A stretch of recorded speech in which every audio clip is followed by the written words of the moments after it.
Oh, boys. What's up? Happy Monday.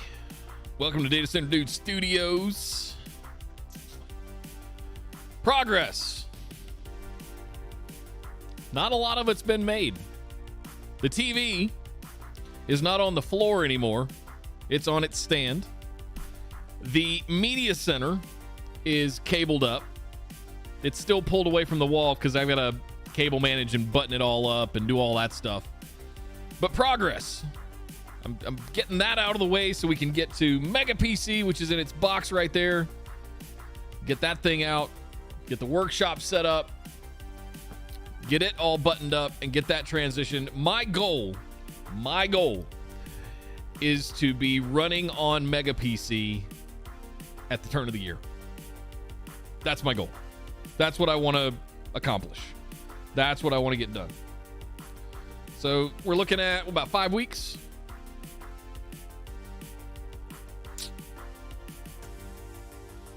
You said Monday. I had to double check the stream and day.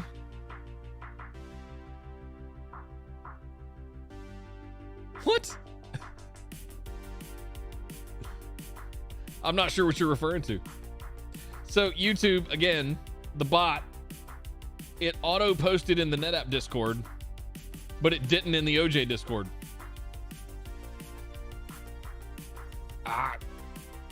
Let's take a look. Maybe I got something configured wrong. Me bot. I didn't know it was my.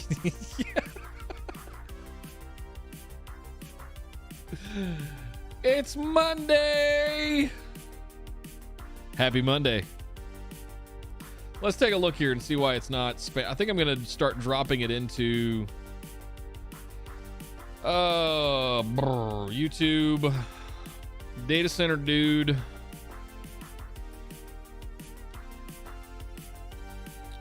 Yeah, it's still set to notifications. Let's change that to self promo.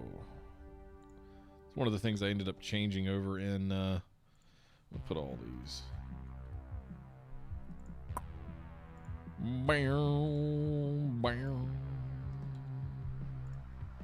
Save.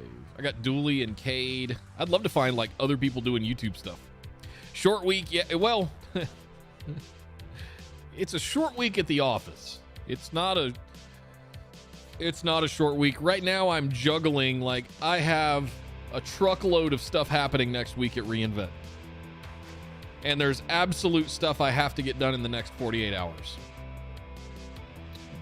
One thing mainly. I've got to build my demo for my session because I hated the one that got thrown in and we just put it in there as a placeholder. So I got to do that. And then there's a 4-day weekend of Black Friday shopping. Got to be on top of that stuff. Getting stuff ordered that we've intentionally been waiting on for the last month or so. Got to get that. Keep an eye on that stuff. Credit card's going to hurt this weekend. Oh, it's going to hurt. The irony is most of the stuff is already on its Black Friday deals. So there's part of me that's wondering, is this all just early stuff? Are they going to do Black Friday traditionally like you normally do where the crazy deals happen? We still got Cyber Monday to think about a week from today. Like, when is the right time to buy? Because it just seems like we're just in this perpetual state of discounts. So I don't know. We still got a truckload of stuff to do in the house too. So I got a truckload of stuff to do for reInvent. It's one thing, but it's a lot of work. I got to build the lab. I got to capture the footage. I got to edit the footage. I got to voice over the footage. But it can also be used for later stuff. This year seems like it starts today and ends Monday. That's a good way to put it. Go Bills, I guess, while I got you here, Richard.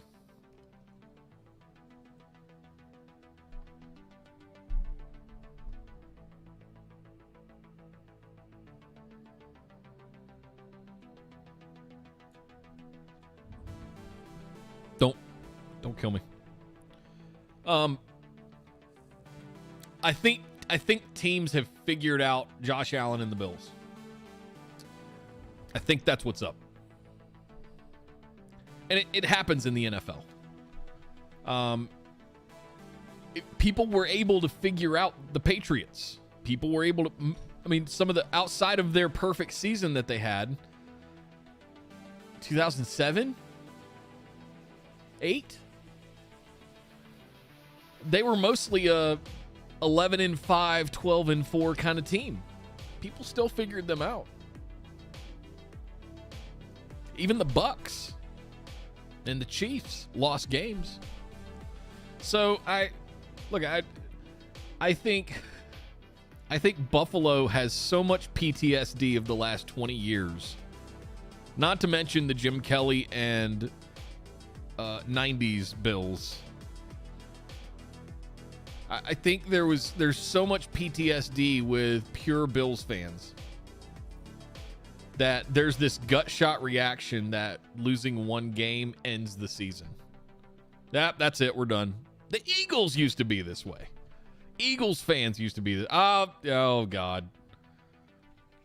They'd put up with Michael Vick dogfighting if they could keep winning, but here comes the Lord and Savior Donovan McNabb that led them for so long. But one thing, Carson Wentz. Oh, he went down. Season's over. We're done. Screw that. And Nick Foles came in and still won a Super Bowl. That's how good that team was. I would let's take a look. Where the AFC is in an interesting place right now in week 11. AFC standings. Because I was watching the other day or yesterday, AFC playoff picture. They started putting this together yet?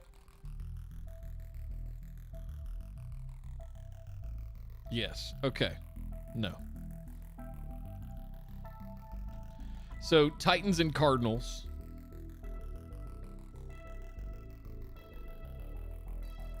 No, that's the NFC. Titans, Ravens, Patriots have to be the biggest surprise of this year. They have to be. The Patriots defense. Mac Jones. Here's the thing. People came at me. I made a comment early in preseason. Mac Jones could be the next Brady for Belichick. What? You saw people's heads go. Their heads were spinning and nearly fell off their neck. And I went, just hear me out. Patriots are a system. They're Belichick. Belichick is the arbiter of that whole thing that's going on in New England. Mac Jones fits that mold. That's exactly the same thing that he did at Alabama. Get the ball to the star playmaker receivers. Hand the ball to the star playmaker running backs. Don't make shitty throws. Don't turn the ball over. That's Mac Jones. It's also Tom Brady. Now, don't get it twisted. Rookie boy got a long way to go. But, man, the Patriots to me are the biggest surprise of this season. The Cardinals, you knew were going to get their. Kingsbury was definitely going to get it. Was going to get it together at some point. Packers, it's Aaron Rodgers. The Chiefs are also a big season. The uncertainty of whether or not they're good. Obviously, they're good. But the best teams have lost 2 and 3 games halfway through the season, more than halfway through the season. So, listen, Bills, you're 6 and 4. And if you look at the schedule for the rest of the year, I think you've had most of your hard games. Let's go Buffalo Bills schedule. All right.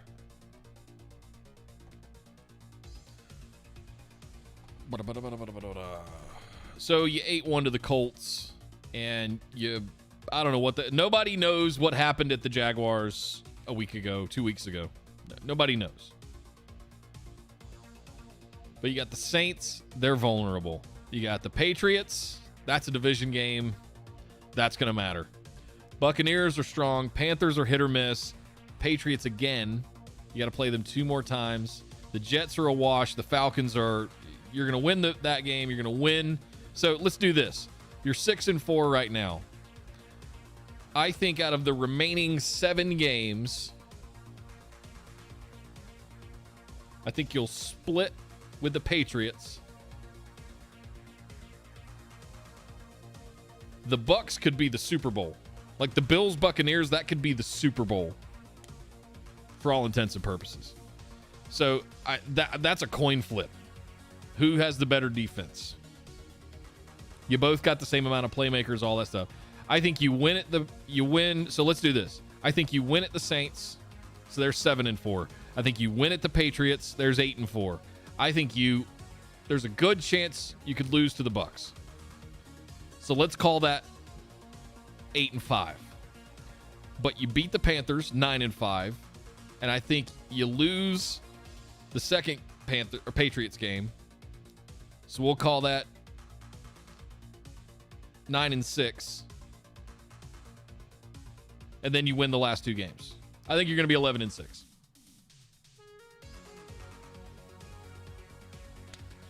That puts you in the hunt. Is it the perfect, immaculate season that the almighty Josh Allen everybody thought was going to have? No. Nobody knows what's happened to Stephon Diggs. He was the most electric receiver in football last year. I mean, I've got him on my fantasy squad. I start him every week regardless, and I will continue to do so. But I'll be impressed if he gets a 1,000-yard season. So yeah, I'm looking at the Bills as 11 and 6. So even there, 12 and 5. So 12 and 5, 11 and 6. If you beat the Bucs, yeah, Diggs can't catch what isn't thrown to him. Hey, I'm not disagreeing with you. I'm not disagreeing with you. The AFC is definitely a lot more interesting than the NFC. The NFC is a shit show, where even the 5 and 6 Panthers are on the bubble of being able to get in the playoffs, getting a wild card. It's possible. You've got 2 5 and 5 teams in the NFC playoffs. It's a shit show. Other than the top 3 or 4 teams, 5 teams, like I forgot about the Rams.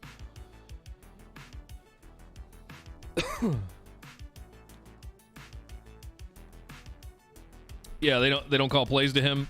They better be careful. His agent's going to find him a new home that will.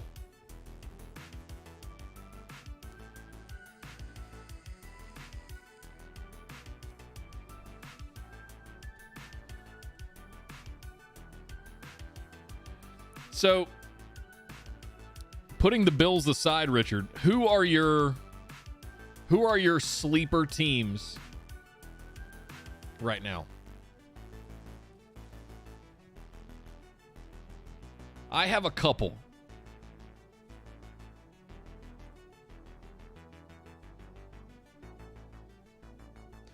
I think the Vikings could break some hearts in the postseason. And I think the Broncos could break some hearts. The Patriots, I don't know. The Patriots are, just all the way up. But I'm keeping an eye on the Broncos. And I mean, they're in one of the hardest divisions of football, the AFC West. So, I mean, if they clinch it, if they get a wild card spot or if they get into the postseason, first of all, that'll be a miracle. They'd pretty much have to win out from here and end up at 12-5 to even be considered. But you're in the same division as the Chiefs, the Chargers, and the Raiders. It's tough.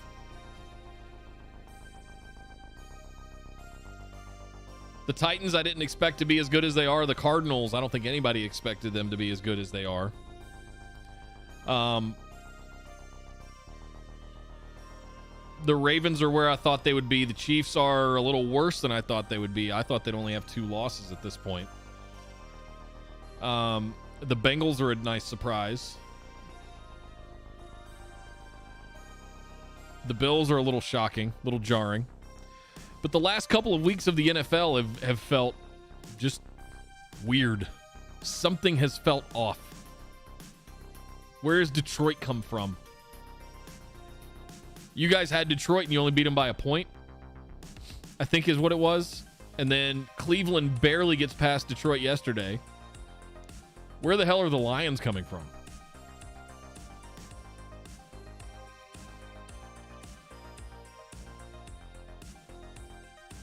I mean, yes, they're 0-9, but they're still messing with people. You're cheering for the Colts due to Frank? Oh, man.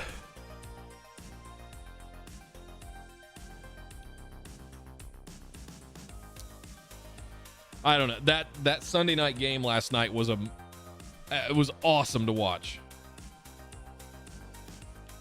Justin Herbert's the real deal, y'all.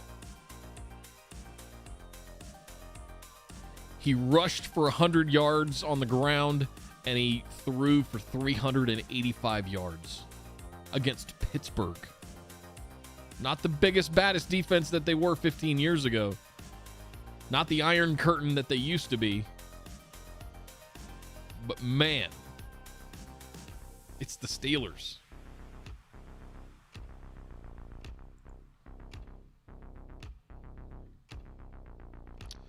Who else we got in here?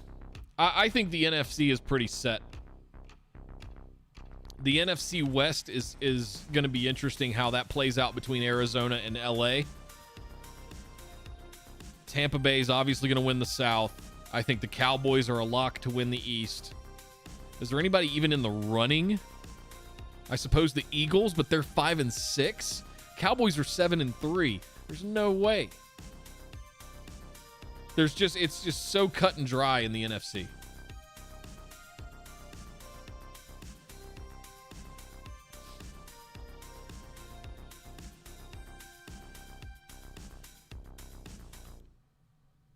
Arizona is where I expected Kansas City to be. At the top of the conference. At least in the AFC. And at this point, about halfway through the season, I expected the Rams to be at the top of the NFC. Or the Bucks. Packers and Cowboys nearby. But I expected the Rams or the Bucks. Cardinals, I didn't have on my bingo card. I think they've shocked everybody. I think when Carolina started going on the undefeated streak in 2015, it shocked everybody in the same way. And we dropped that final game of the season to Atlanta, 15-1 season. And it was heartbreaking because we wanted to be one of the only teams in history that did that. We were right there, but damn Dirty Birds. Every year, we play Atlanta, the final game. And it's the one game that's tripped Carolina up almost every year. It's always a question mark. It's always a coin flip. I think you guys always play the Jets or the Patriots as your final game. You know, it's always, divisional rivalries. Yeah, Jets. And this year the Dirty Birds suck. They're 4-6. Panthers still have a chance. They could still get in. Cam looked great yesterday, but as I said in Discord, it's one of those things where he just can't close. You watch Herbert and you watch Big Ben last night just being clutch and making throws, making plays when the odds were against them. That's the difference. Cam looks fantastic. He looks like he's in the best shape of his career. He's still running well. Had 2 touchdowns, a couple 100 yards, throwing. Looked fantastic. His problem has always been at the end of the game, clutch, being able to deliver. So it's going to be an interesting second half of the season. What do we got? 6 games left. 6 weeks. Let me look at Carolina's schedule.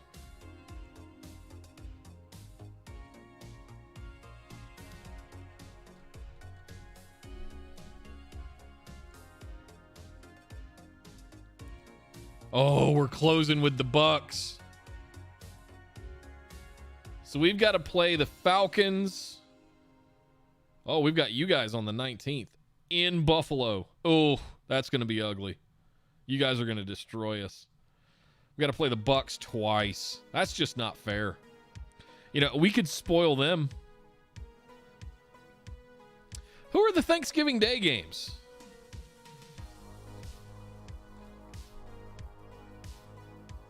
Bears, Lions. Raiders, Cowboys could be a good game. Bills, Saints is going to be an excellent football game.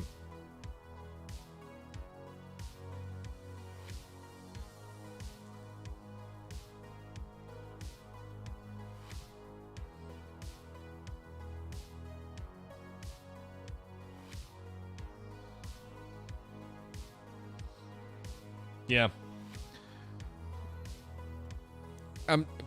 Just how are the Lions always involved in Thanksgiving football?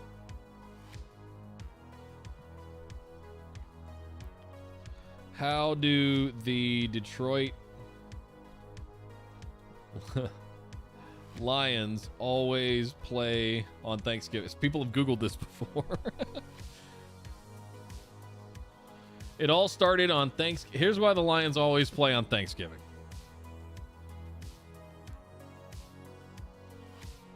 Began in 1934.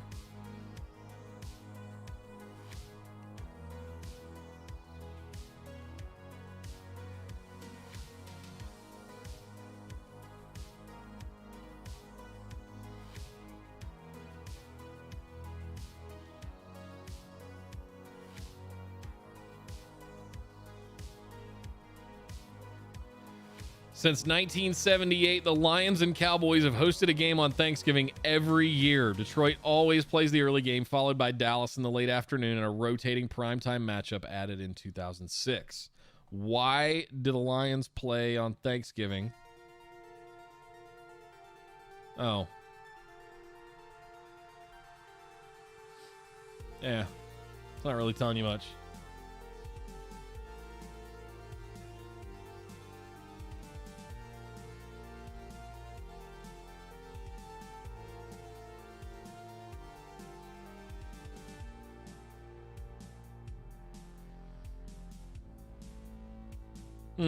Interesting. So the owner just decided to do it one year, and that was it. There's no. Interesting.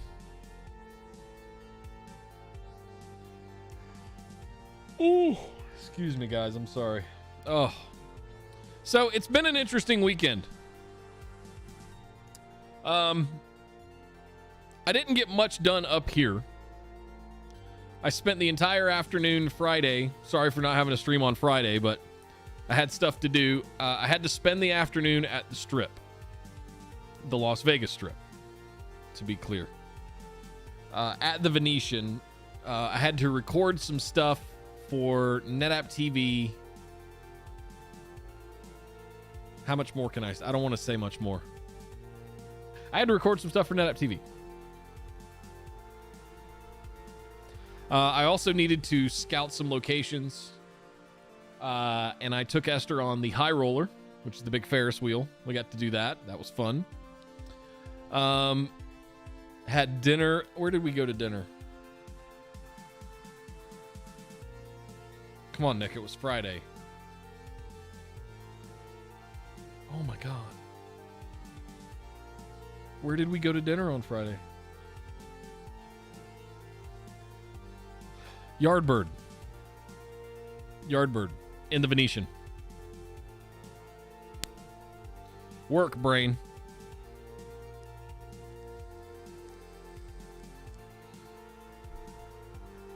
So we went to Yardbird, had some chicken and waffles. We actually ordered one and split it, and it was still too much food.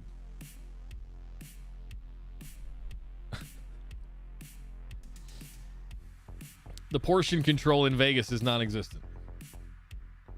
It was an entire half of a chicken, a leg, a wing, a thigh, and a breast. Beautifully fried. It was delicious.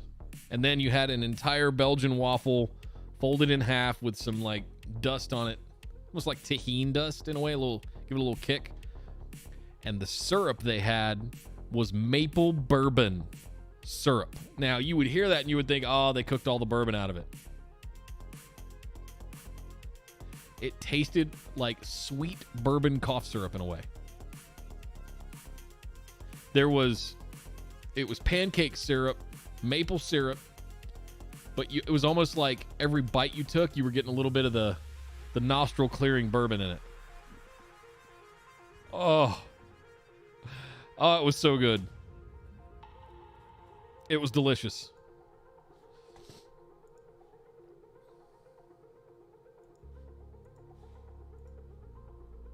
It was yummy. And then we had purchased in the half bath, powder room, whatever you want to call it, downstairs bathroom. We had purchased like a cabinet vanity thing. And I set off to work on that Saturday mid-morning, thinking, oh, I'll unhook the plumbing. I'll make sure the water's, I'll unhook the plumbing, pick the sink up, take it out, put it in the garage, put this new cabinet in, plug everything back in, hang a mirror, call it a day.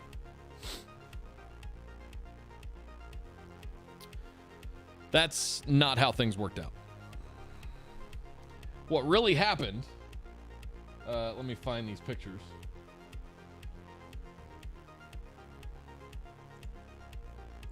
So here you go.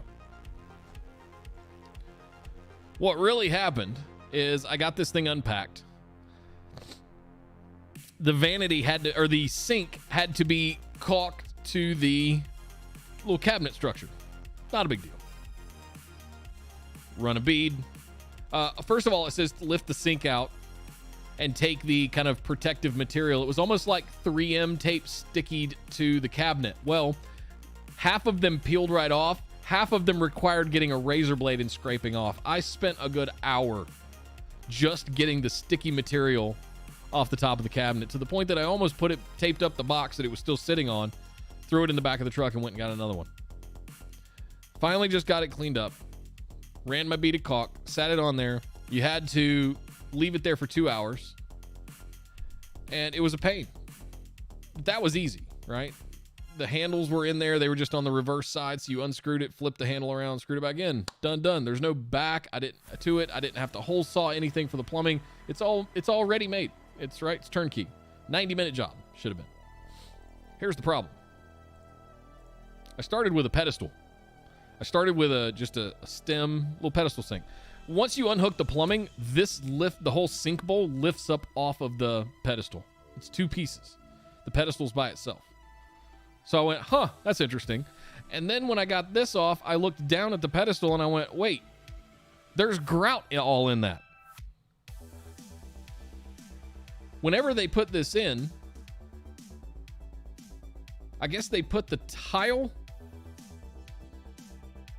and they grouted around the edge of the tile around the sink. The sink was seized to the tile with grout. So I had to get a flat blade screwdriver because it's not a straight surface and ding, ding, ding, ding, ding, ding, ding, ding, ding, ding, for about 45 minutes. Wearing my sunglasses because I didn't want grout to go into my eyes. I did wear safety gear. My what do they call it? My PPA. Finally got the son of a bitch out. And there's this giant, probably about 3/4 of an inch deep hole underneath it. That's the foundation of the house. It was just sitting on the foundation. It had these shitty valves that are like the pull stops. I want to change those out, but I was just running out of time. And so I got all of this out, and then I went out, started putting the cabinet together, caulked the sink down to the vanity, to the bureau, and got all that done. The first area of trouble that I had was this was into the stud. This one right here. This one was not. And I started backing it out, and it was just spinning and spinning and spinning, but it wasn't coming out. And I heard a little rattling around on the inside. You know what it was? A wing bolt. A wing bolt. And it was underneath, like up underneath the back side of this side. So I had to crawl in between the sink and the toilet bowl and get up under there and hook hand and turn one.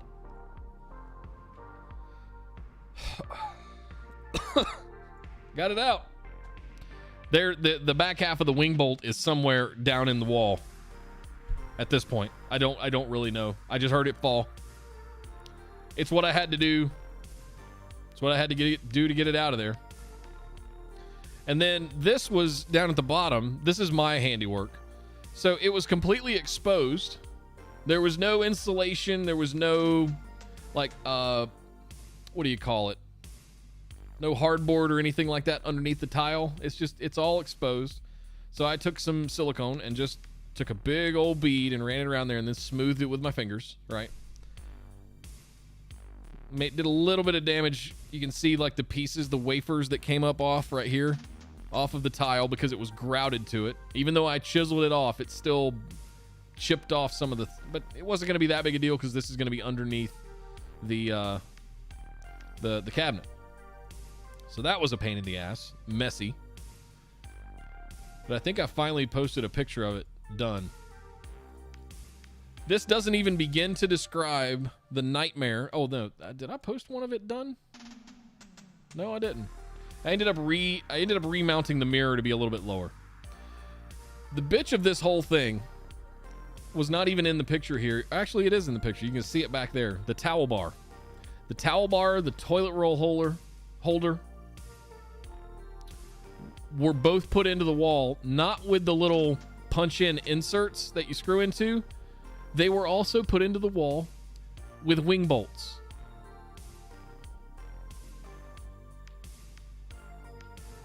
And in order to get a wing bolt through, you have to cut a hole big enough, which was about the size of a dime, or a pea if you're in the UK. Hi, Zach. So you can push the wing bolt all the way through, let the flaps fly out, and then you tighten it and pull it tight against the back of the drywall. Why are you putting a toilet paper holder in with wing bolts? The only way to get it to back out is I had to like wedge it to put tension on it and hit it with the screwdriver, the electric screwdriver, to back it out so that it would the wing would at least fall down into the floor. What made it more complicated was that it was an exterior wall. So the wing bolts were getting twisted up in insulation.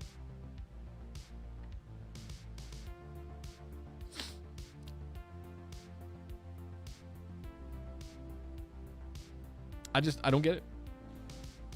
I don't get what. So it took me literally 10 minutes to put the new drill it, tap a hole, pop the rivet in, screw it in, do the set screw on the toilet roll holder.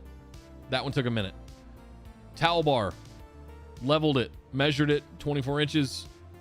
Same thing. Tap, tap, screw the screws in, turn in the set screws. Towel bar is done. I even put an extra one right up here for a hand towel on this wall. And it took me less time to mount all three of them than it did to just getting the toilet paper roll mount out with those wing bolts. It was a disaster. The plumbing was a mess. They used the wrong size stub out. They used the kitchen standard stub out of 1.5 inches instead of the bathroom standard of 1.25 inches. So I had to get adapters. I had to get an extension tube for the P-trap. 90-minute job to do a vanity. I barely got anything done up here all weekend because I was in this little room for 2 days. And it was all right. It was a fine job. Would I do it again? Probably not. I don't know. It's easy enough that I wouldn't hire somebody. They're only going to be able to do the exact same things that I do, right? They would have had to go through the trouble with the wing bolts. They would have had to go through the trouble with the plumbing. So, anyway, that's been what I've been up to over the weekend. AWS reInvent starts a week from today. If you're coming, the convention floor, the expo floor opens at 5 p.m. 4 p.m. with a happy hour. The keynote is happening. Is it on Tuesday? Hang on one second. No, it's Monday at 8:30 Pacific, 11:30 Eastern. So whatever that is, 4:30 for the UK, for GMT. Yep. So that's going to be fun. Just use a crowbar.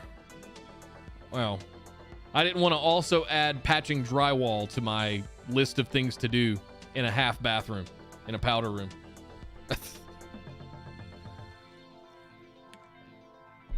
Luckily, we've got, we had somebody paint the house before we ever moved in the interior. And now that we've gotten everything moved in, things are starting to settle. Almost all the boxes are gone.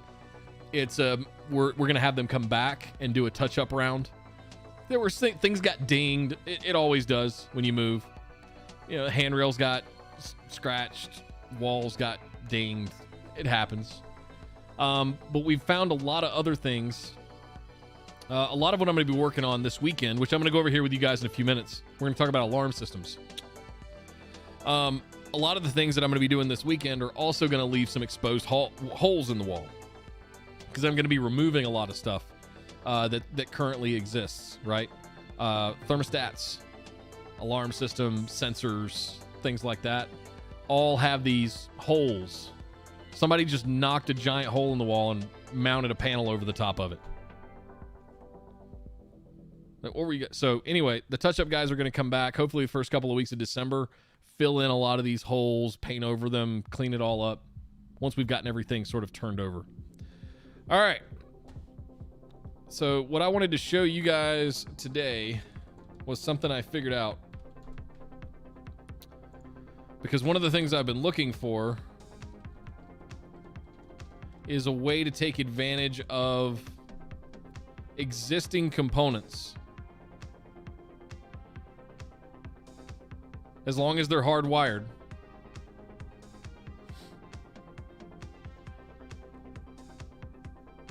One second. Where was the video that I watched?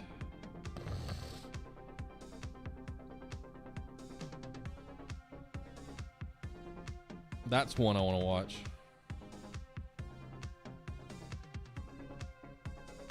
I think it was this one. Did we watch this on Friday? No, I didn't stream on Friday. We're going to show you how to... Okay. So part of this whole... There is a giant ADT alarm system hardwired in the house. The control panel is in the same place, the most inconvenient place possible, in the master bedroom closet. That is off of the master bathroom. So you walk into the master bedroom, you go into the master bathroom, and then you go into the walk-in closet. That's where my on-cue home audio cable and Ethernet terminate demarcation is. And now I also find that that's where our ADT panel is. Why? Like, who makes these decisions? Why would you put it in there of all places? Is it the most inconvenient, inconspicuous place that a robber might ever think? Yes. Does it render it mostly useless? Kind of. Because for what we're about to watch, it has to be near that panel. Because you have to take the wiring from that panel where all the wires from the house are coming in.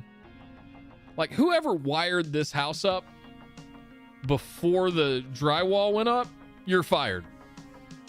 You're fired. You're so fired. The coax, the Ethernet, the alarm system, everything goes to that one spot. It's not even a central location in the house. How am I supposed to run a cable? If I want to put a new sensor up, I have to run it literally across the entirety of the house, front to back.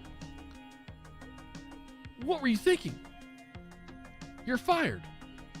I would never hire you to do any more work. Anyway, let's watch this because I'd love to hear you guys' opinions on it. On paper, it accomplishes everything I want to. I have an existing hardwired ADT system today. What I want to do, we are very much into the Ring ecosystem. We've got a couple of the floodlights. We've got a doorbell. We've been using it for a couple of years and absolutely love it. So what I was looking at doing was, for Black Friday week, getting one of the alarm kits and tying it into my existing ADT system. And I was looking for a way to do that because it is all hardwired already. I don't need a lot of the auxiliary components that come with the Ring doorbells. I really just need the keypads and what's called the retrofit kit, which we're going to learn about here. This is something new they launched, I believe, within the last couple of years. It's $150, and it communicates with your Ring alarm system and allows it's the translator mechanism for all of the sensors: glass break, door open, window open, motion sensors, all the stuff that I already have in my ADT system in the house. I can spend $150, take one of these, wire them back into the Ring one instead of the ADT control panel, and they all work. But we'll see. Let's watch this. To the Ring Retrofit Alarm Kit. We're going to show you how to successfully set up your wired contact sensor zones. You can find complete instructions on our website at ring.com/retrofit. Please watch this entire video before installation. This is an advanced DIY project, not recommended for anyone who does not have electrical wiring experience. Your safety is important to us. Please carefully read all instructions and... I built data centers. I can install an alarm system. Warnings related to the Retrofit Alarm Kit prior to installation and use. The Retrofit Alarm Kit is designed for wired contact sensor zones. If you'd like to add other closed-loop wired zones which require power, you'll need to provide an appropriate power source for those zones. Please note that smoke, heat, and carbon... If Ring gave a host your own, I would use them. You can. You don't have to sign up for the monitoring, and nor do I intend to. But the good news is it's only $10 a month. So we might turn it on. You know, if we're in Turks and Caicos one year and the alarm goes off, I'm not going to be able to do anything about it. So it's $10 a month. They've got one of the best deals in the industry. It is a simple monitoring service, but at least cops will get notified. Or, yeah. So you can do everything you want. You can self-monitor through the app yourself. There's no requirement to turn on the monitoring service. You get the choice. Yes, really. It's one of the reasons why I'm kind of sticking with it. Plus, it's backed by Amazon, and Amazon owns them now, along with Eero. From what I understand, the Eero and Ring teams are also in cahoots to do some smart home shit. So with the newer mesh Wi-Fi stuff with Eero, they're building in some of the Ring functionality to be able to, so that the two apps can be aware of each other and talk to each other. All right. In the UK, I'm not sure what the requirements are if you have to have a monitoring service or something, but there's nothing stopping you from buying this shit on Amazon.co.uk and installing it in your house and monitoring it with your app. There's nothing. There's nothing that says I have to sign up for a professional monitoring service. Do they recommend it? Of course. I recommend it. But one of the reasons I'm doing it through Ring is the service is only $10 a month, as opposed to the $53 a month that ADT just quoted me, just to use the existing system that I have here. $53 a month they wanted. Nope. So let's keep this in mind. Monoxide to add fit alarm kit is designed for wired contact sensor zones. Okay, wired contact sensor zones. That does not include motion detectors, or glass break detectors. So contact sensors. Door and window open, which is 90% of what you need anyway. Everything else is mostly health and safety. But from a security perspective, as long as your doors and windows aren't opening, that's a good sign, right? From what I heard, your friends, unless you pay your doorbell, won't work except as a dumb system. It absolutely works. I've had one for 2 years. I don't have Ring monitoring. I was trying to think of how I could show you. And when somebody pushes the doorbell, you can tie it into the house doorbell, right? So the wiring that normally gets wired to your house doorbell, you can screw that onto the Ring so that when the physical touching of the button on the thing closes the circuit and it rings the doorbell throughout the house. And then you also get a notification on your phone that goes, or whatever sound you want it to be. Bail, motherfucker. You could get that one if you wanted to. But you'll get a notification. You can tap the notification. It opens up the app. It shows you who's at the door, and you can push a button to talk to them. I've had conversations with delivery people from an hour away. None of this required me to have any kind of service, right?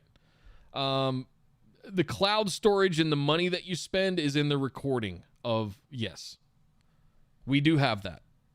And I think it was like $100 a year. Something like that. You were worried about costs and you went with Ubiquiti? Don't listen, Zach. If cost was a concern, I would have steered you the complete opposite direction. So, yeah, listen, if paying for add-on services, it depends. Do you want to monitor all of your own surveillance footage and stuff like that? Certainly. There's doorbells that allow you to do that. There are smart doorbells that tie into surveillance systems that have a camera, and you can record all of the footage locally yourself, throw it to a Synology or whatever gear you've got. You can certainly do that. I like the cloud option, honestly. I don't have to maintain that infrastructure, and I don't have to worry about capacity. I don't have to worry about cycling stuff out. The other thing is that if something is captured, if an alert is triggered in Ring, I can point to that snippet, that clip, and just send to police, or I can take that footage, download it, and give it to a detective or anyone else that might be investigating a crime. That's the thing that I like about it. Simply Safe allows you to do local storage of your video. That's pretty cool. We might have to look into that. I honestly, I don't want that job. That's a job I'm happy to pay a monthly fee for. Getting back to the point here, wired contact sensors, glass and door openings, right? So this is the retrofit kit. If you'd like to add other closed-loop wired zones which require power, you'll need to provide an appropriate power source for those zones. And that's important to understand. So you can use glass shatter and motion detectors, but you have to provide them a power source. We'll get back to that. Please note that smoke, heat, and carbon monoxide detectors are not supported by the retrofit alarm kit. If you have wired smoke, CO, or other life safety devices that are actively monitored, do not attempt to install the retrofit alarm kit. Let's get started. Well, hang on. There is a way around that. So if you do have those, installed and they have been monitored in the past, monitored meaning if the smoke alarm went off, you'd get a phone call saying, is everything all right? We'll call the fire department. Ring does have a detector node that you can sit right next to a smoke alarm, and if the smoke alarm goes off, it'll alert the Ring. It'll detect the smoke alarm going off. It's a smoke alarm, smoke detector. I guess is the best way to... Smoke detector, alarm detector, right? So if the smoke detector goes off, starts chirping, it's going to send you a notification in Ring. They make separate sensors for that. Same thing for glass break. Ring also has a flood sensor that you can put like next to the washing machine, underneath sinks, all of that stuff for flooding, all that. Make sure your Ring alarm is connected to the internet and is not on cellular backup and is not armed. You can put a Ring alarm on cellular backup? I didn't know that. It can be either professionally monitored or self-monitored. If your current wired alarm system is actively monitored, call your monitoring company and ask them to put your alarm system in test mode. Or I'll tell you a trick.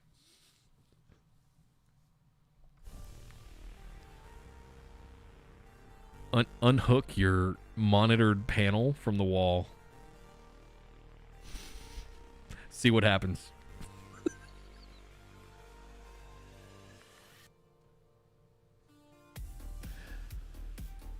And then you can just hand them the panels because they're already there. Be like, thanks, guys. We don't need these anymore. If you forget this step, you may set off your wired alarm system. The supplies you'll need for installation are the Ring Retrofit Alarm Kit, which comes with a No. 1 Phillips head screwdriver.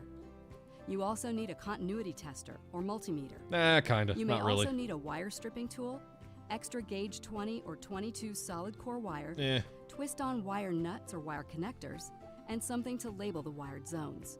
Start by opening your wired alarm panel. If it's locked, the key might... This is what's in my master bathroom closet. This son of a bitch.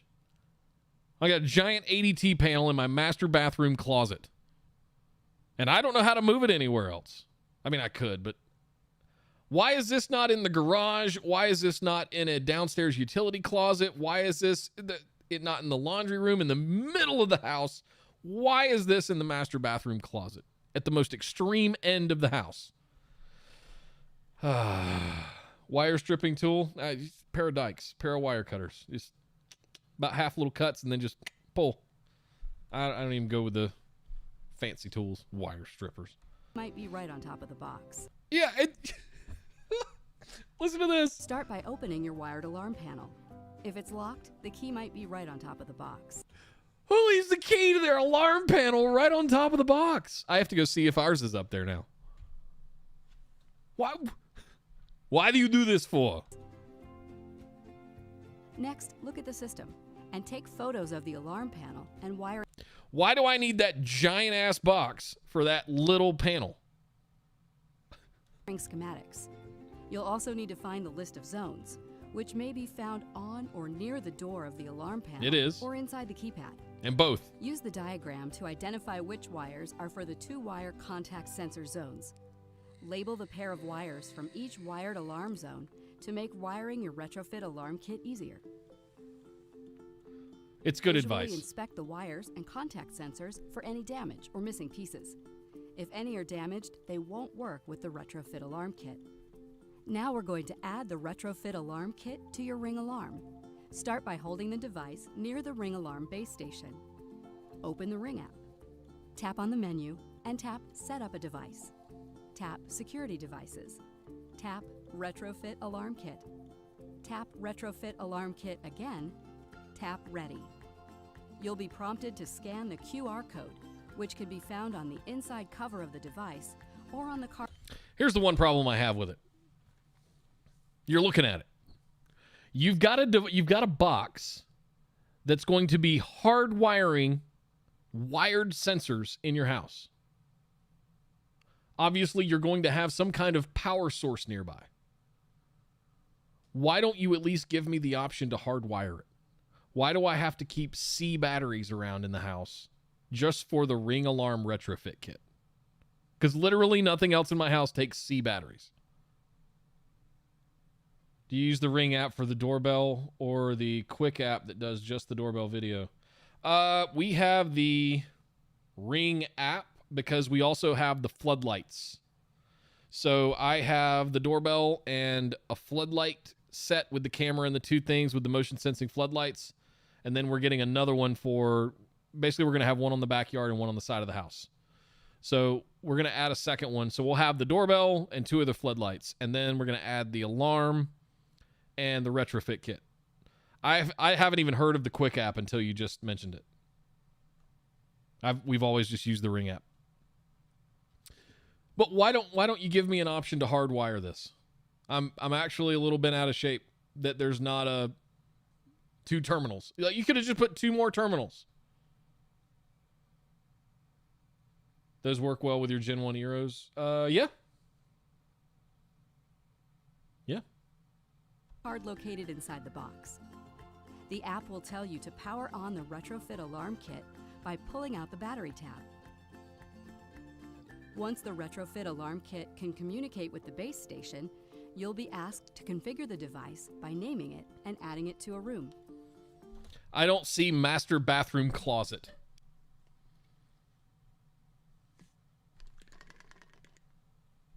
Next, move the retrofit alarm kit next to your wired alarm panel, but do not mount it on the wall yet.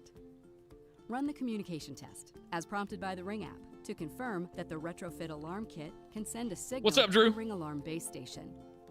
If you see the light flash green, it passed the test. If you see the light flash red, the test failed. If the communication test fails, you can repeat the test.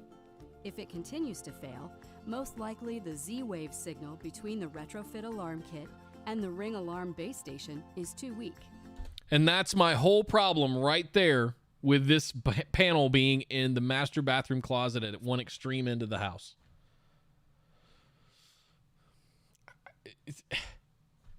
I have to put this with the ADT panel. It has to be either right next to it or right on top of it. So, is it going to be able to find the thing? Richard, you asked if it works with the Eros. I don't know yet. I don't have it. We'll find out soon. I'm planning to buy one this week. Bodge the hardwiring. You may void your warranty, but no, yeah.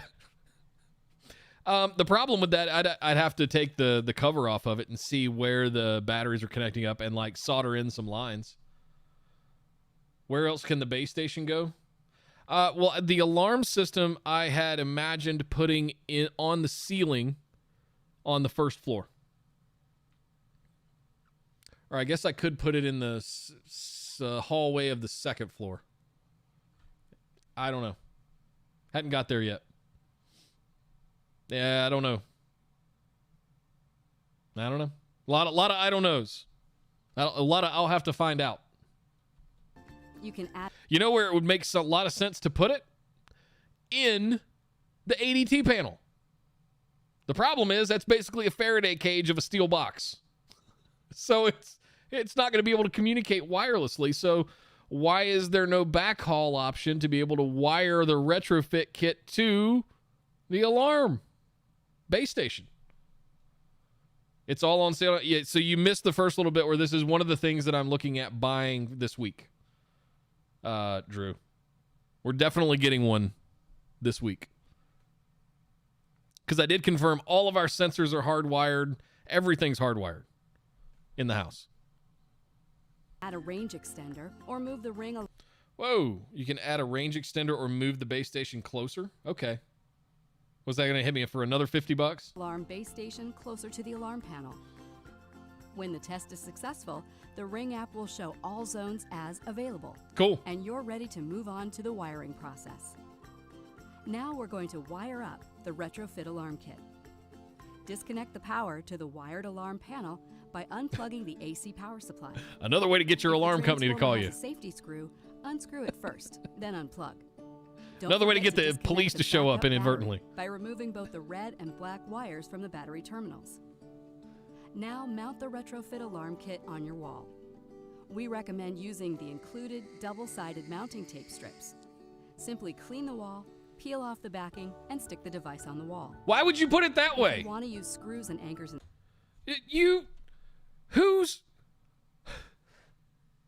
Who's making this video? Peel off the...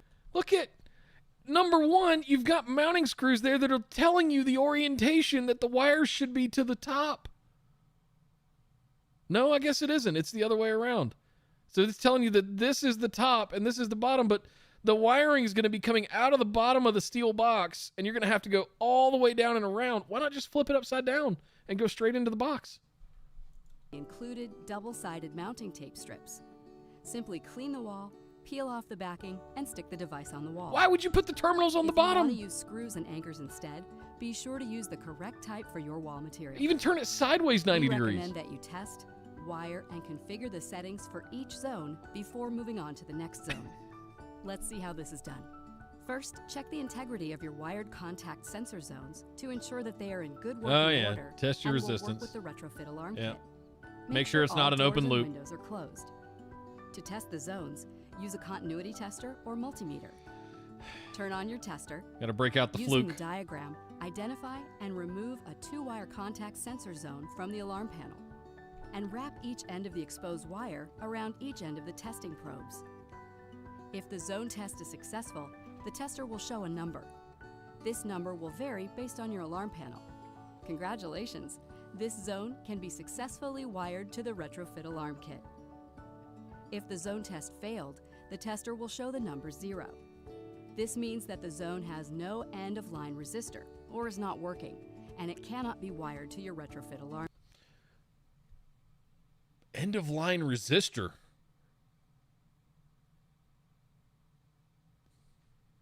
What? It just means it's not wired properly. What does it mean? What are they trying to say? End of the device itself, maybe? Is the end-of-line resistor? Like what? Alarm kit. If the zone test shows the letters OL or open loop, yeah, go close your door. That'll fix it. Your house to make sure all the doors and windows are closed. Yeah. If everything is closed and the tester still reads OL, then the zone does not pass the integrity test and cannot be used. Oh. Any zones that fail the integrity... That's such an absolute if-then statement. It's just a bad... Go fix your wiring. Rewire your device, your sensor. Test need to be diagnosed and repaired by a professional alarm installer or a licensed electrician. If a zone can't be repaired, wireless ring alarm contact sensors can always be used as an alternative. That's what it is right there. That's why they're talking in absolute. So, hey, it can't be used with the retrofit kit, but hey, finger guns. We got these wireless ones for you. Don't have to mess with them licensed electricians anymore. Just buy our $40 sensor. Now let's add the zone that passed the integrity test to the retrofit alarm kit. One at a time. Oh, that gives me OCD. Why are you doing? It's way over there. Reach the retrofit alarm kit. What are you doing? The retrofit alarm kit has 12 terminals. You could do that so pretty if they were to rotate it 90 degrees and you could have the strip of screws on the right-hand side and tuck it right underneath where the wires are coming out of the bottom of the box. It look beautiful. Why? Terminals.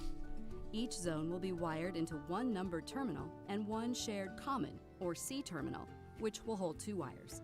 You can find a zone wiring chart at ring.com/retrofit. Secure each wire to the retrofit alarm kit by turning the screw within each terminal using the included screwdriver. Now, check your Ring app. If you've installed the wires correctly, the zone within the Ring app should show the words "Ready to Test." Tap the zone to begin the zone setup test. Complete this test by opening and closing a door or window within that zone. Take your smartphone with the Open Ring app with you so you can watch the test complete successfully while you open and close doors or windows. If zone setup test does not complete successfully, you can find help on ring.com/retrofit. If a zone does not pass this test, it cannot be monitored by Ring Alarm. After you finish the test, configure the zone using the app. That was a very absolute statement. After you finish the test, configure it cannot be monitored com/retrofit. If a zone does not pass this test, it cannot be monitored by Ring Alarm. Well, yes, it can. After you finish the test, configure the zone using the app. You'll be asked to give the zone a name, assign the zone to a room or area within the house, and choose the placement of the zone. Placement means determining whether the zone should be treated like a door, which may have entry and exit delays, or a window, which does not have delays. If your zone contains both doors and windows, we recommend that you choose door in order to reduce the potential for false alarms. Complete the integrity test, wiring, zone setup test, and zone configuration steps for each wired contact zone. When you've completed wiring all zones, place the cover back on the retrofit alarm. Wouldn't it be nice to not have all those wires just sitting there on the wall? Alarm kit. Now you're ready to arm and disarm your Ring alarm as usual. Like, just look at that.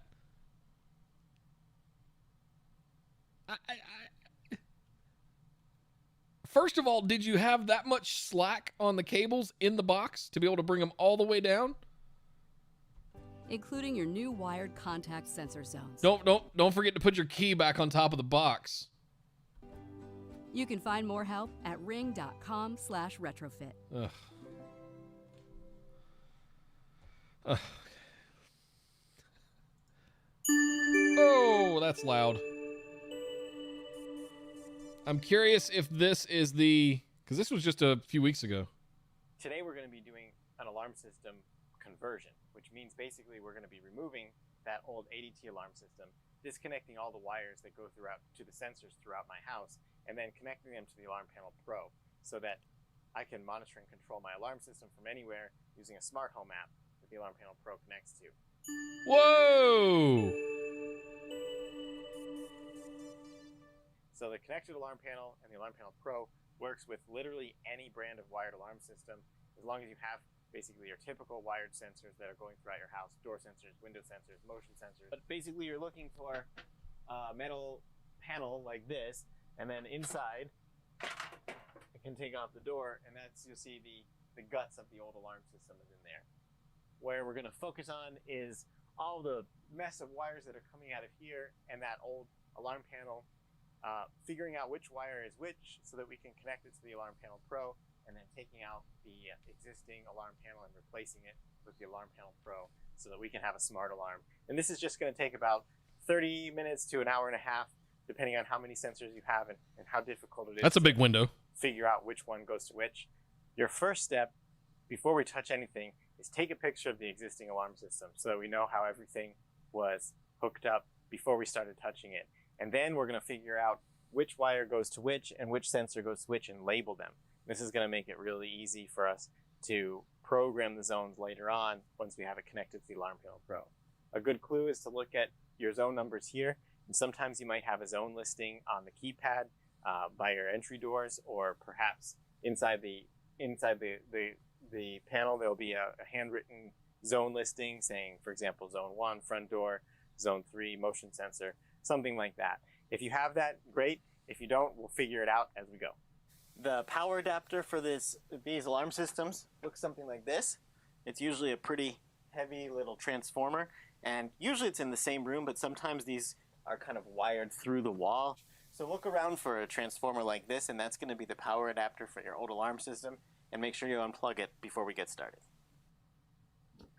All right, this first wire to the far left is almost always our AC power, and that's the AC power. Ring, where you at? Nah, we'll use C batteries. The power that's coming from that transformer that we just unplugged a minute ago.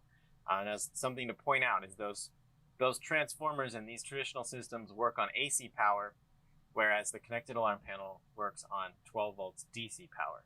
So it's not the same, and we should never connect AC power to the DC alarm panel. So let's label this AC. We're not going to be using it, but it's good to know which wire that is, and we may need to reuse that wire at some point. And now the next set of wires is for our siren. So I've labeled that siren, and then, cross-referencing this on the wiring diagram on the inside of this panel door, the next 4 terminals are the wires for our keypad. So I've labeled that as well. And then we start getting into the wired zones. So that starts, again, in my panel on zones on terminals 8 and 9. And in many cases, you'll see. Okay, I get it. It's wiring. Let's check this out.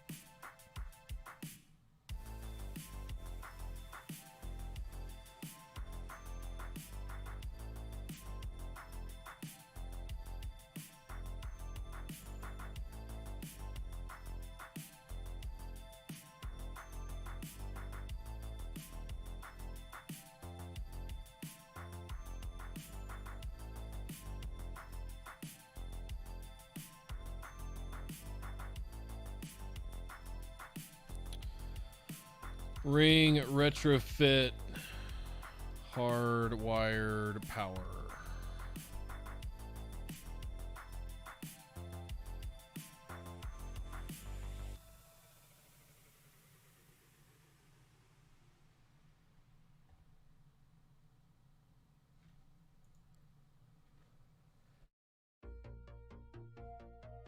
Chewy, excuse me.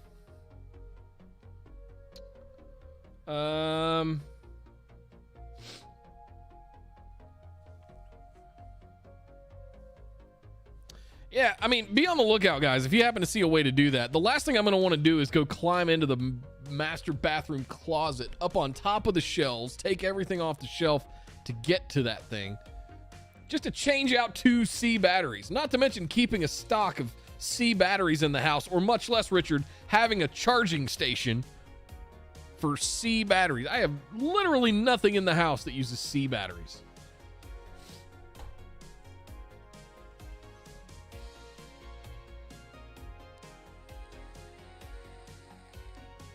All right, let's go shopping.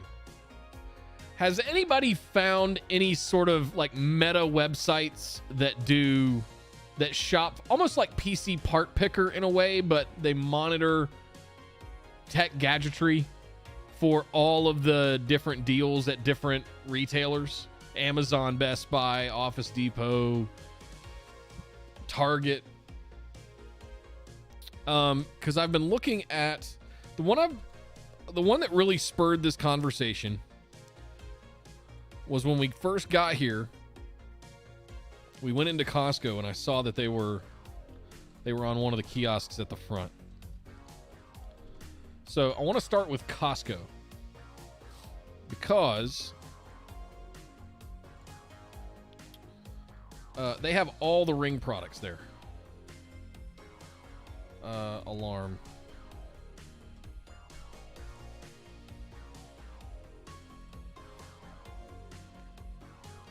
So the thing that I was actually thinking about piecing this together myself, because I don't need all of the sensors. I want the base station and 2 keypads and a retrofit kit. Like that's it. Like, how can I buy just those? At least to start. We can always add more stuff later. Like ring alarm base. I know you can buy an additional base station on its own.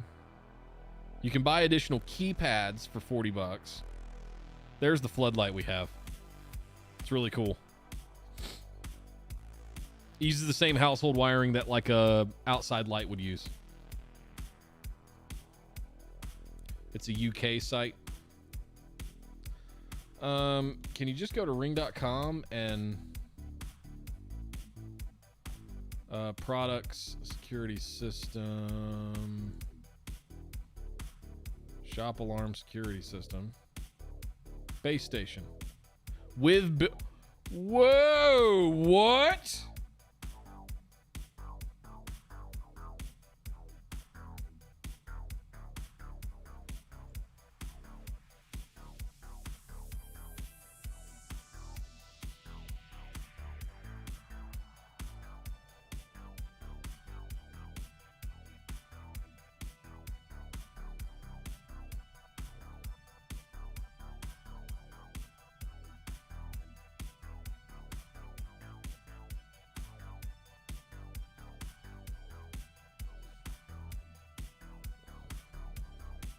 Yes, I love the Ring floodlight. We have one. We're getting a second one. Costco right now for $179 if you have a Costco membership. They're brilliant. The camera's great, very high quality. That's about the size of it. And all I did was take out the existing exterior light, use the household wiring that was there. Don't forget to turn your breaker off, or you'll get a bzz. Screw in your black and your red and or your black and white ground. Put the cover on. If you've ever put in a ceiling fan or a light fixture, it's piss easy. Like, you know what you're doing. This camera moves around, so you can position it. It's got a very wide field of view as well. And in the app, you can define the alert zones. So you'll draw like a rectangle or whatever shape out to draw like boundaries where you want it to monitor, right? So yeah, I'm gonna be getting another one of those this week. They make them in black too. That's kind of cool.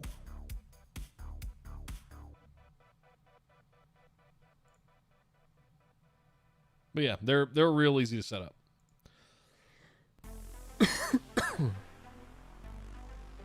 So, Ring Alarm Pro, 8-piece, 14-piece. I don't want all the pieces. Can I just get an add? Let's say I had an existing system and I just wanted to get an additional base station. Ring Power Pack, panic button, range extender.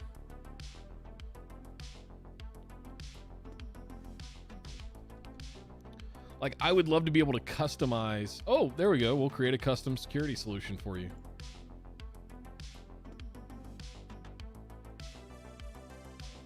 Put a link in Discord. Do you guys have Costco?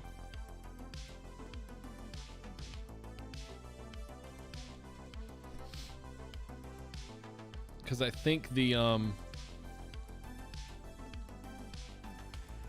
might have the same deal. Yeah, it's cheaper, like Costco. All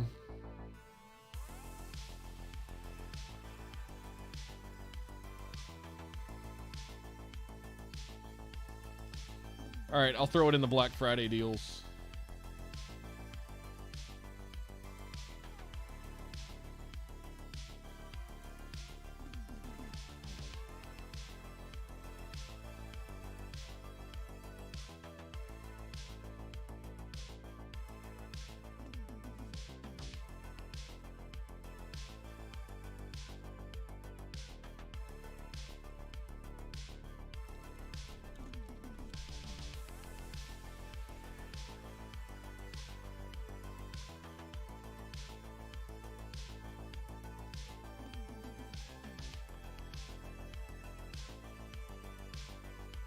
So there's that.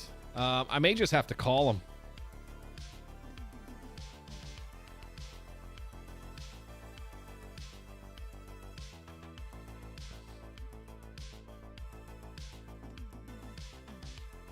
So let's go back over to Costco for a second, because let's look at the options they have.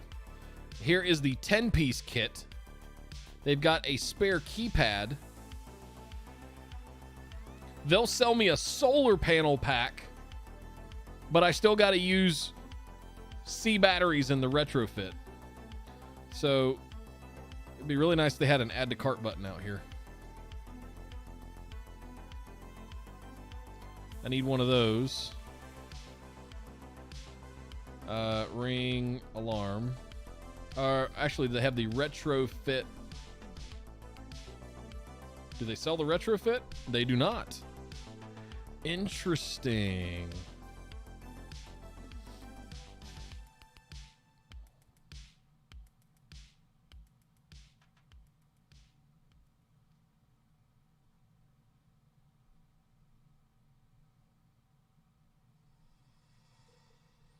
What do they want you to use this solar panel kit for? For battery cameras. Charges Ring cameras for a few hours of direct sunlight. Are you shitting me? Why don't you just let us even my hardwired Ring doorbell once every 3 months makes me take the battery pack out of it and go charge the battery pack. It had hardwired power. I don't know.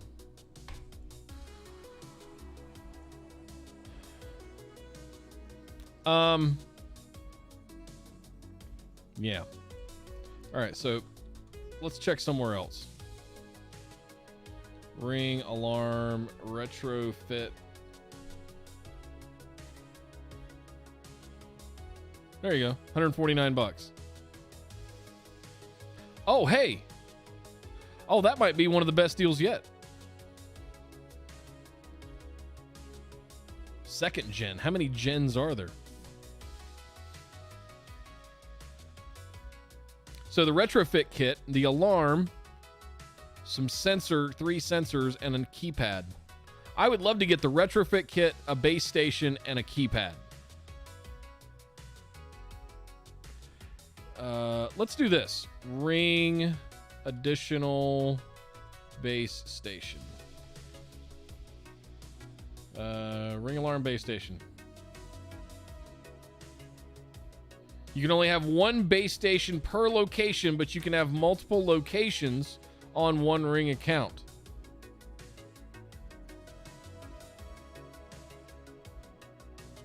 So I can't have more than one base station.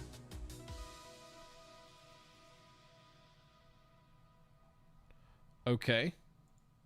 Fine.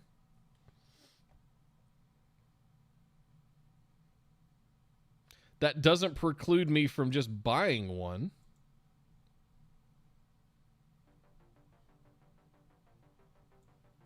A Ring Protect subscription is with professional monitoring is required to have cellular backup.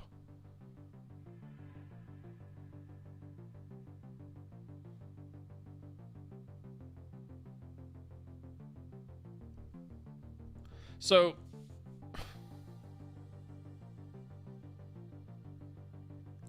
every base station has a cellular capability. It just only gets switched on when you have the subscription, the Pro subscription. That's interesting.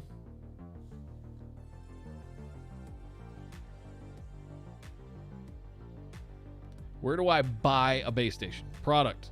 I just want a base station. Sell me a base station.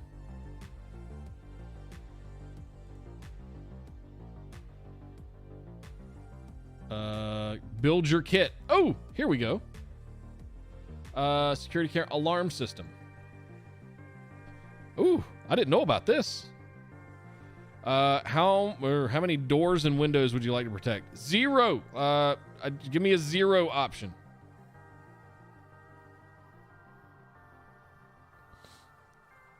Protect doors and windows professional.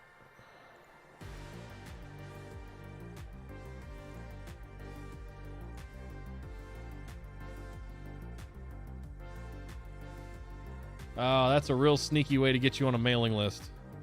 By proceeding, you will receive marketing emails. No, because you're shady bastards that are just trying to get me on your marketing mailing list by giving me a little tool.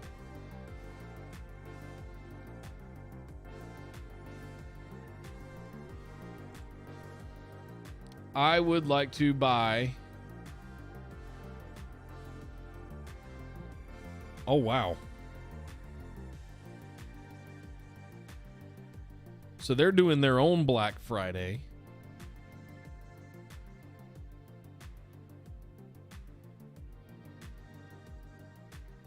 So the cheapest way that I can see to get this done is to buy the 5-piece kit for $120 and then get the retrofit kit for $150. So let's do that. Those are better prices than Costco and Amazon from what I've seen. Let's go back and look at Costco. 5-piece alarm security 2nd gen.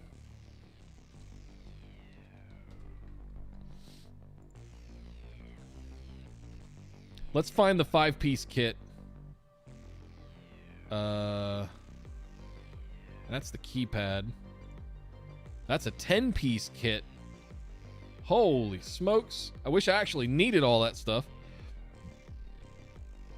Where's Ring? The 10-piece kit. Do I have Best Buy? Ring 5-piece kit. $119. Okay.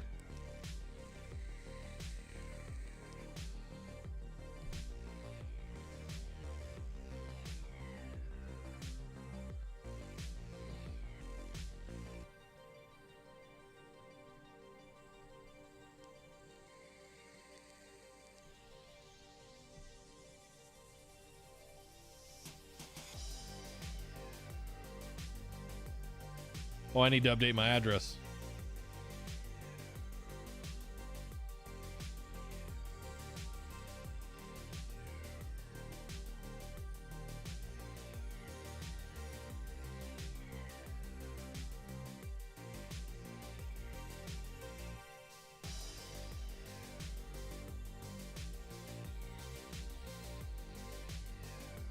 Okay.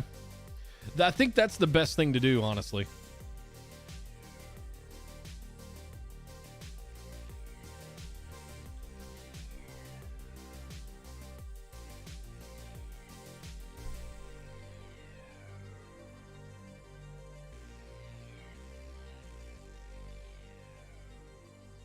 I can't pick it up at a store.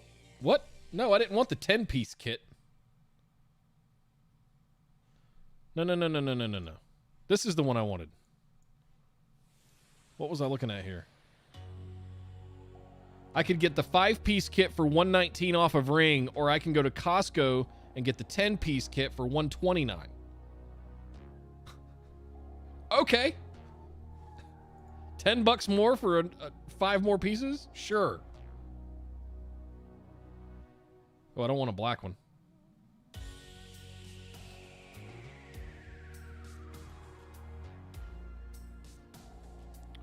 Remove. Ring floodlight.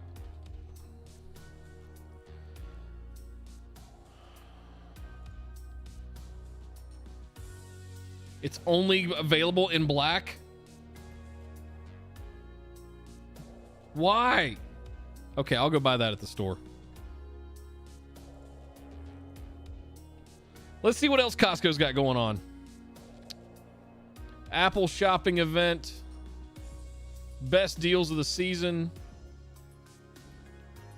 You know, I mean, there's no Black Friday. It's just deals.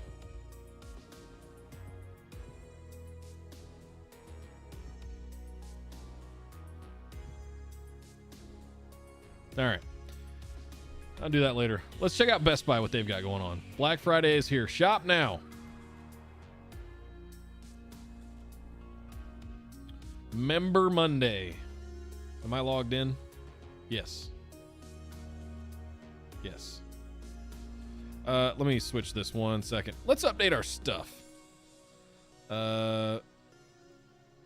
Account settings.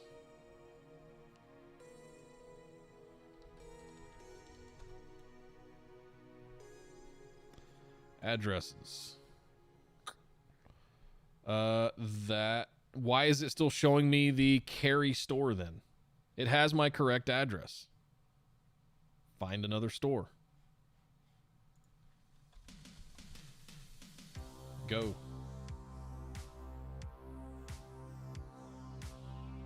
It is number 1. Make this your store.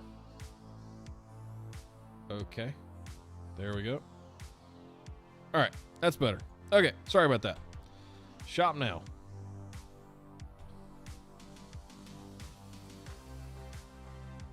Exclusive member only deals, huh? Today only.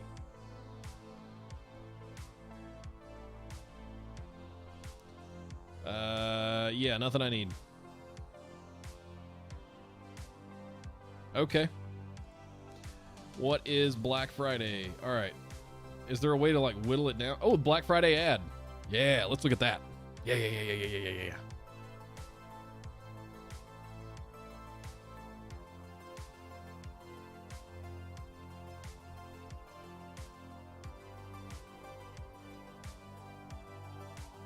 50% off Nest stuff.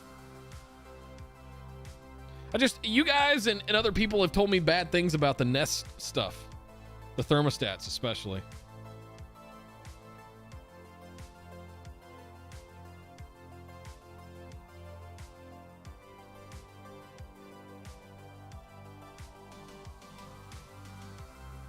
Deal of the day. What is the deal of the day? 60-inch TV for $550.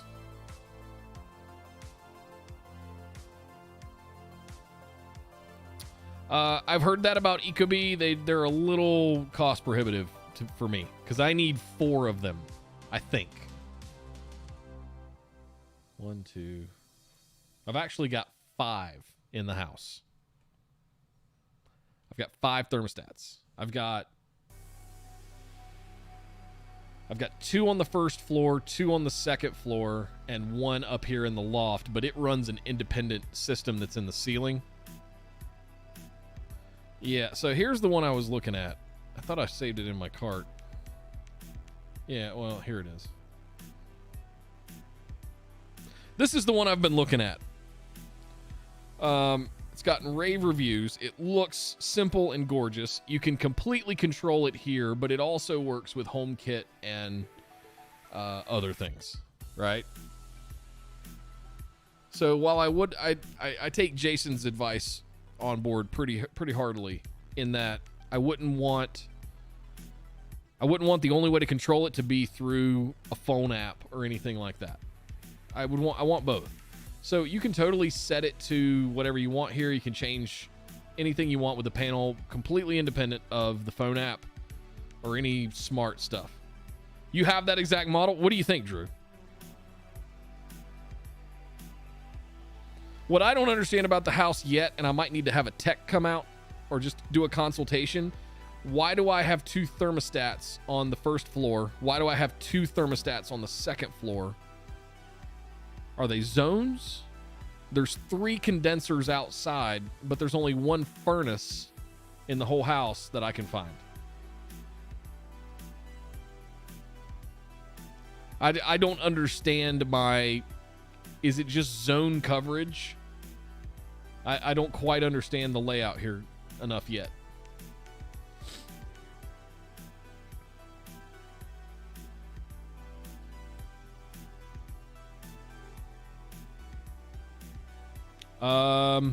I think they are. 1 second. Let's see. There's a mix of them. There's different ones. Like the one up here that I'm going to show you guys is different than the ones that are downstairs.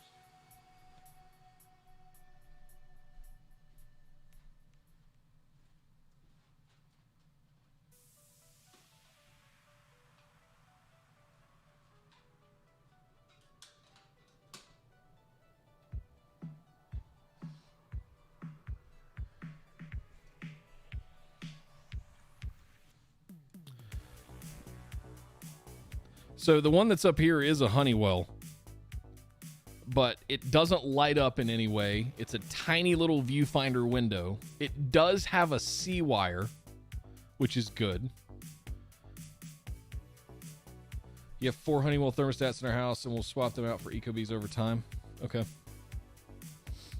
I just don't know if I really need to replace every single thermostat. Do I need to buy $500 worth of thermostats? Or is one on each floor enough? I don't know. I don't know.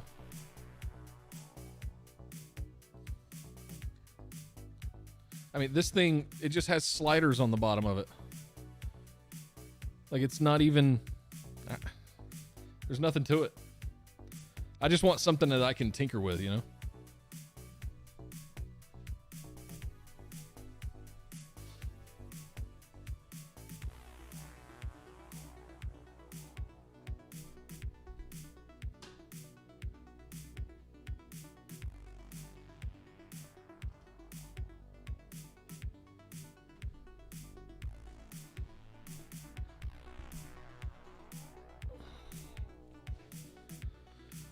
So, the point being, I think I need to have somebody come out before I do the thermostats and be like, what was the idea here? There's 3 condensers outside. There's 1 furnace on the first floor. The 3rd floor up here in the Vista has an independent system that's just in the ceiling. It's completely independent. That's controlled by my thermostat. So my first thought was, I'll get one of these and put it up here in the loft, in the studio. Right? So I was going to buy one of these just to tinker with it, to see if I loved it. And if I do love it, you know, I could go pick one of these up today in an hour at Best Buy. Have it installed, and if it works great and I love it over the next couple of days, buy 3 or 4 more of them. That's a big expense, though, for thermostats. Like, it's not something we need to do, like, right now. And that's, we're trying to be real smart with prioritizing. But, I mean... that's a big discount. Like knocking $70 off, coming down from $170 to $100. That's something I don't want to miss out on. Is Ecobee doing anything?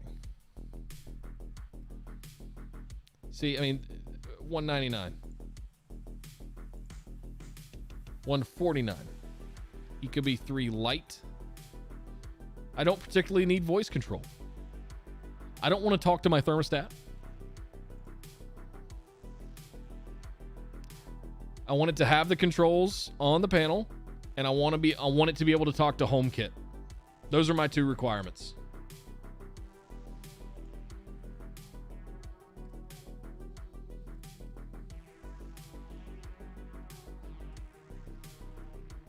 Oh, I would like it to communicate securely, if possible. I guess that's the loose 3rd one.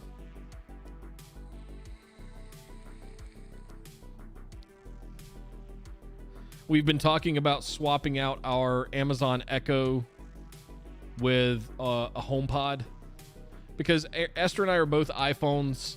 There's Apple TVs in every room of the house. It just makes sense for us to stick with the Apple ecosystem for right now, for this kind of stuff.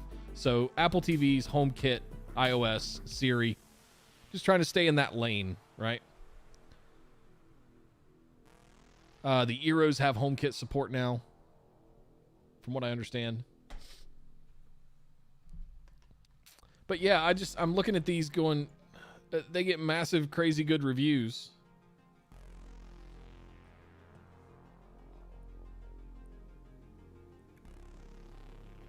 Why is it $200?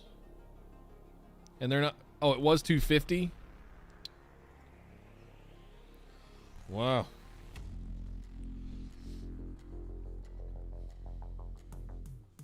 It's in HomeKit using Homebridge Docker. Okay. Yeah, so they've got them for $199 as well.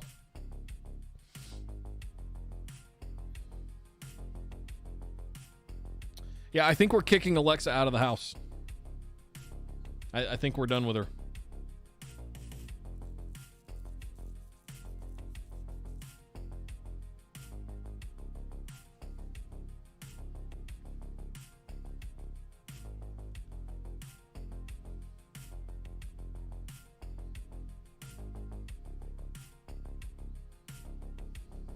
Black Friday sale. What makes the Ecobee so special? Help me out here, guys. Ninja, you said Ecobee all the way. Why? Help me understand. Like, what's the big freaking deal, dude? Ooh, refurbished. Ooh. Still $199.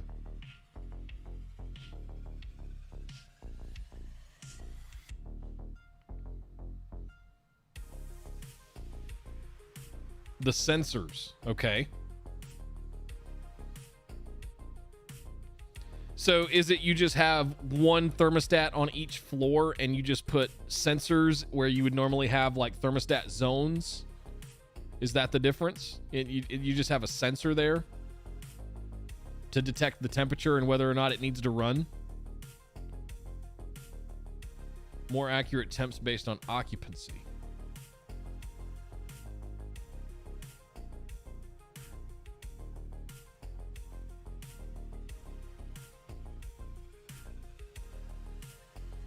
Yeah, it's not something I really want to invest in right now.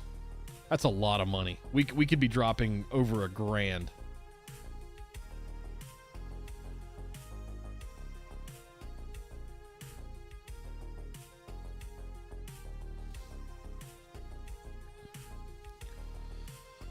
Ugh.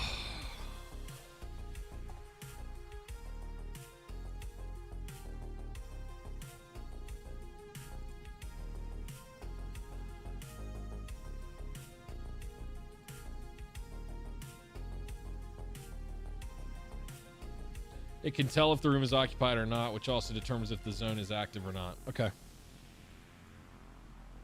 Right, but if let's say we're all in the living room, right?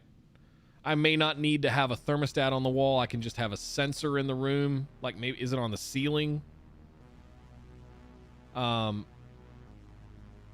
the thermostat might be, if it's not in that room, I could just have a sensor in there and it's going to be able to tell that the TV's on, the lights are on, we're in there, the dogs are in there, right? You had 2 Ecobee thermostats in your old house. You might only purchase 2 for the thermostats covering large areas. That's my concern, is I've got, in the same hallway track of the house, I've got a thermostat in the master bedroom, and then I've got a thermostat in the hallway by the stairwell at the front of the house. Both on the same floor. Are they running independent systems? And same exact thing on the first floor. I've got a thermostat near the front door in the formal dining room, but I've also got one where the TV is in the living room. 50 feet apart from each other on the same floor. So do I need 2 on each floor? Probably not. You will have dampers off your blowers. Yeah, but I mean, unless they're electronically controlled dampers, it's not going to change anything.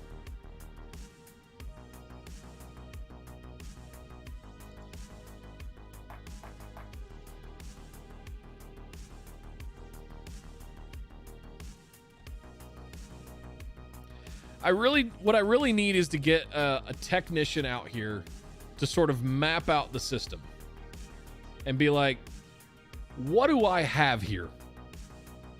How is all of this shit hooked up?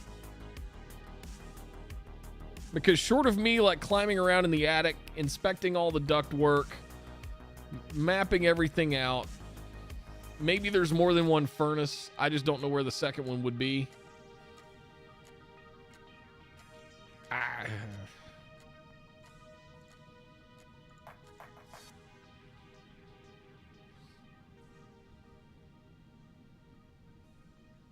In stock soon on the white ones. Oh, I know they've got them at Costco. I had my hands on one the other day.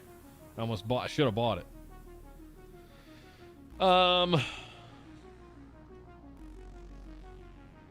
Yeah, you know what? I'll have a guy come out for $150, do a service call, and just map my shit out. Tell me what does what where. and let me get my head around that so that I can actually make some decisions, right? I'll pay you for the time. You don't even have to do any work. Just point and teach. Knowledge transfer, right?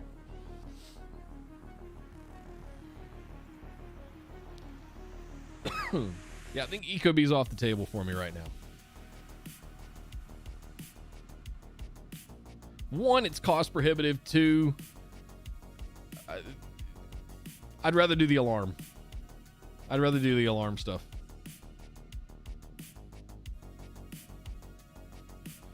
What else you got? Costco, a bunch of clothes, bunch of junk, bunch of food.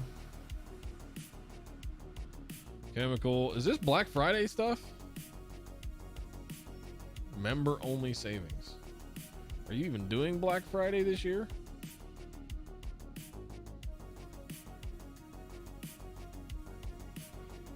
Shop all savings.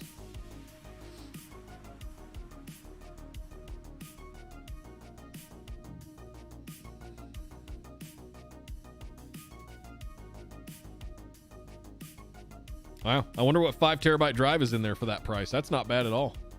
$90. Ugh. Excuse me.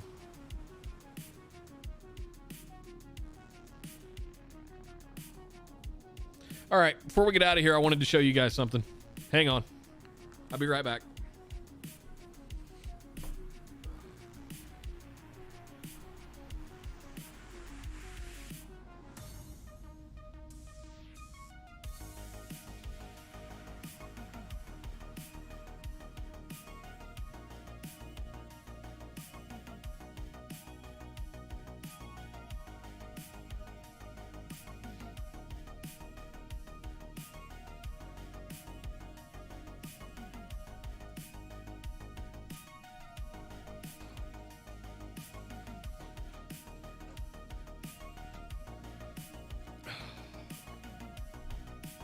Okay.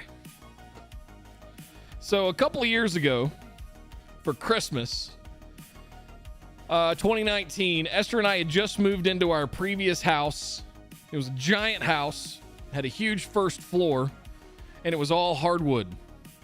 And I kind of felt bad for Esther having to, or both of us, frankly, sweep, mop, do all that kind of stuff. So I went out and I got a robot vacuum. It is not a Roomba, and it's not really a knockoff, but it kind of is. So it's made by a company called Xiowa. Xiowa.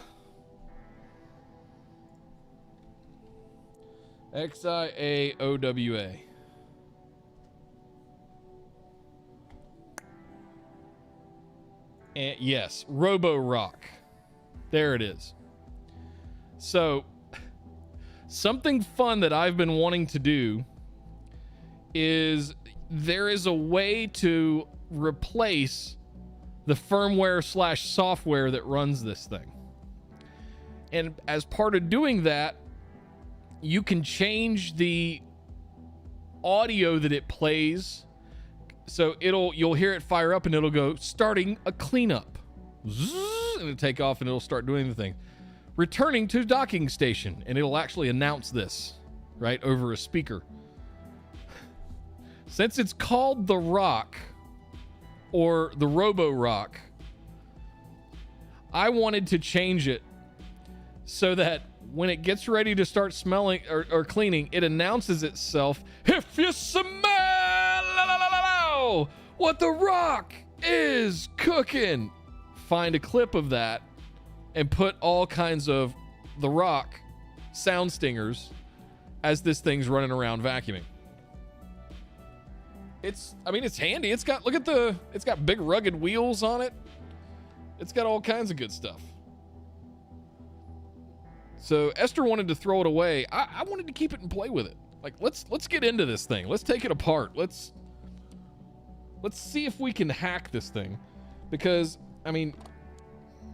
that comes out. It's easy to clean. I'm not going to throw this away. I'll use it to clean the upstairs up here. It barely got used. It was annoying enough that it never really got used.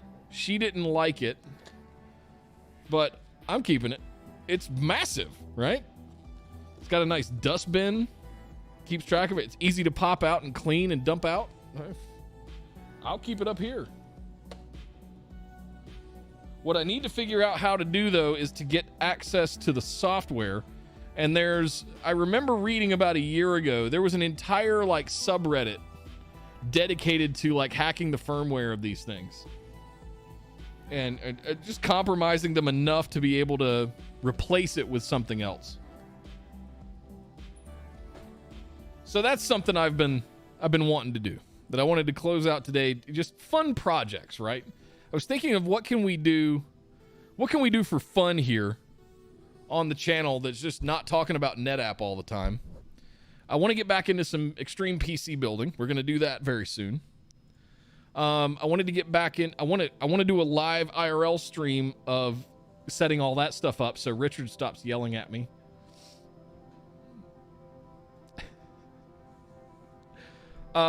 This week is kind of a short week. I'll probably be streaming on Friday, but might be just doing some we'll do an extreme Black Friday shopping stream. I'm gonna go live at 4 a.m., 5 a.m. You know what would be fun is to live stream like standing in lines and you know the conflicts you'd get into. That'd be interesting. I have no interest in going to stores. Everything I do is online. Ship it to me. What are these things going for now? It was like $200. Oh my God. Oh, that's the new one. I didn't pay this much for it. I think I paid like $120. Jesus. They don't even have my model anymore. Good God. And she wanted to throw it away.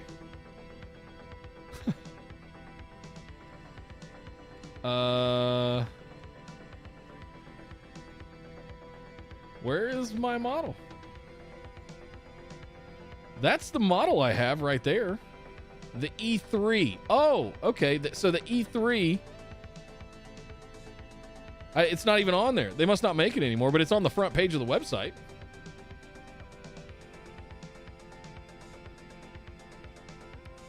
Robot vacuums. It also has an attachment that you can put water in here, and it's got like a cloth thing. You slip it onto the bottom, and it'll mop the floor. So I'm definitely setting this thing up here. There's all kinds of beard hair and hair coming off of this wild beast.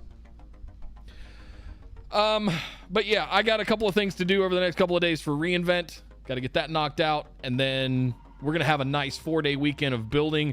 I've got my tripods out.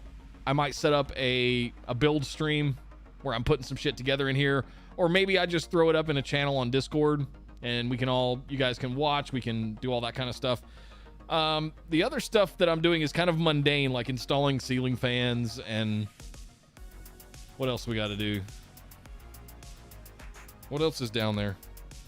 It's really now get the ceiling fans installed, including one up here, but it's really about this room at this point. Getting the pegboard wall back up, getting the bookshelves in a place where they can go, if I even keep all of them. The media stand is almost done. I played about 5 hours of Forza 5. Not 5 hours, 2 hours of Forza 5. Oh, it's gorgeous. But the 75 went up here perfectly. It's on the new FitEyes stand. Got to get the back buttoned up, get the cables managed, and shoved back up against the wall, and that's done, right? The racks are done. Everything's cleaned up over there. The chair's where it needs its final place where it's going to go. You guys can't even see it looks like. And then we're going to do Data Center Dudes Data Center. So hopefully in the next couple of weeks, we get past reInvent. Maybe the week after.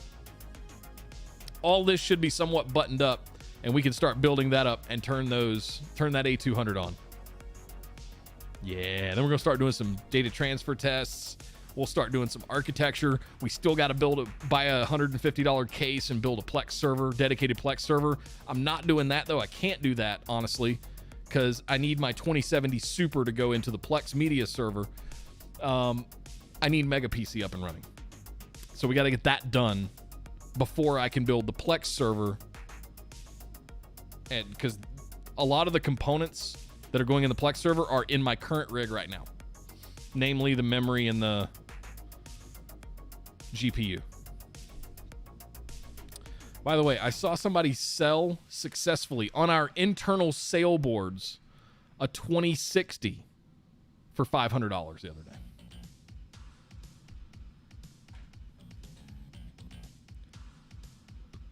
Part of me's going, why don't I just sell this 2070 Super that I've got? And I can't, because I need it, and I don't know that I could even afford to get another one right now. I've got a 5700 XT sitting over there that's mostly useless. All right. But I couldn't believe somebody got $500 for a 2060. Drew, you might have seen that. It was on RTP for sale. But yeah, I do too, Ninja. Thank you very much, guys. We'll be back on Wednesday. More good times, more Black Friday shopping, and more updates. But I got to get back to work. Got some reInvent stuff to do. Big, huge plans for next week. If any of you are coming to reInvent, please make sure you flag me down, DM me in Discord, find me, let's grab a beer, any of that kind of stuff. But we'll see you on Wednesday. Good luck out there. Peace.